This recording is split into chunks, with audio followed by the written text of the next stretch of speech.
কিন্তু আসলে বাস্তবে বাবারা যেমন হয়।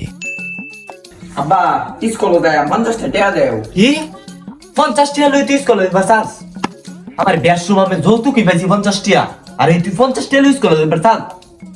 বেটা নে 10 টাকা লই যা, আইটা যাবে আইটা আইবি, আর আমার সময় 10 টাকা একটা বাদাম খাই আই করবে, যা স্কুলে যা।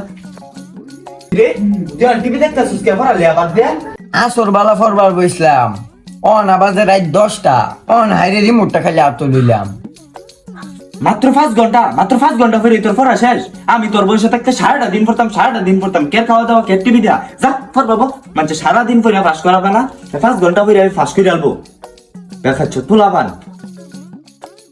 আম্মা গোসল খানাত কাপড় চুটি থুয়েছি, ধুয়ে দিয়েছেন? কি কইলে? তোর মা দিব তোর গুছলের কাপড়? আমি তোর বয়সে থাকতে ভেক কামাই ঘরের করতাম, যা তোর কাপড় তুই ধর।